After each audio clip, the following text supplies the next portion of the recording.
Naimbag nagsapa.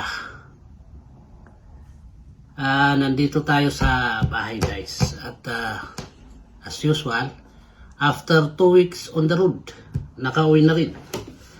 At magre-reset, then luluto ng baon again for tomorrow or maybe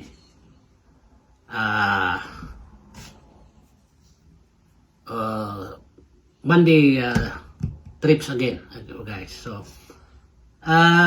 guys, mag-unbox tayo kasi ang anak ko mayroon siyang pa-surpresa daw sa akin. Ito guys ay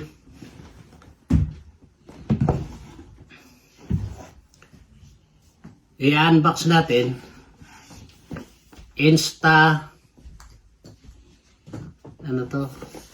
Insta360 by 5 guys. Ito yung tinanong ko kay Ading Kevin noon, yung vlogger din na kailan natin dito na taga ET. Sabi niya, kuya, mas maganda yung Insta360. Pero sabi ko naman, wala pa akong pira. Kaya lang, bumili yung anak ko guys. Kasi naawa yata sa akin. Kasi parang pulubing vlogger daw ako. Ito. Ito guys, ang laman niya. Maganda. Very neat and clean. Ito. Battery.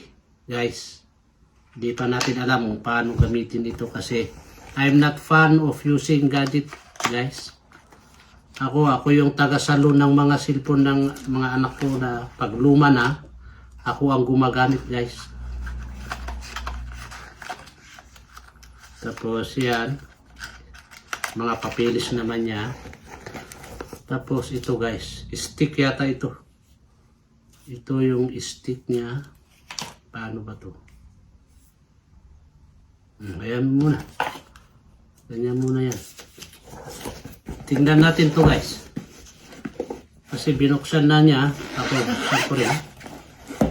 Pero ipakita ko sa inyo. Yan. Yan guys. Ito yung camera.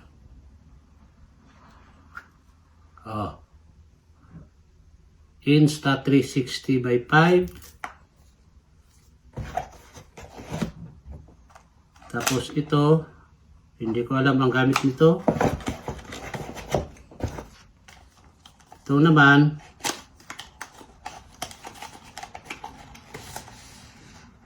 lens. Lens, yeah.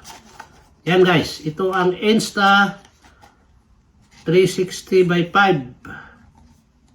Binili ng anak ko guys kasi naawa sa akin. Masabi niya, paagang pa-Christmas daw. Kaya sabi ko, hindi sana ganyan ang binili mo. Sabi ko, gusto ko eroplano. Kaya sabi niya, susunod daw, eroplano na.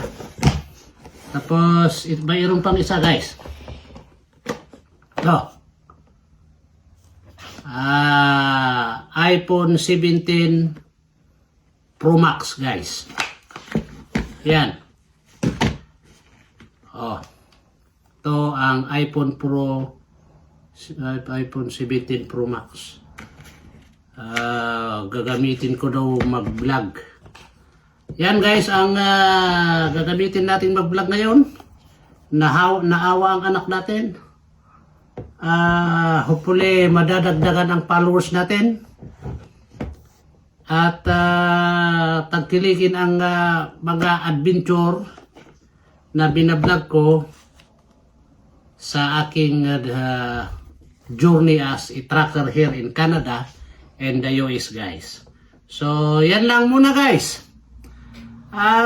Salamat sa pag-follow, likes, heart at pag-react. Magandang hapon, magandang gabi. Bum tara tara.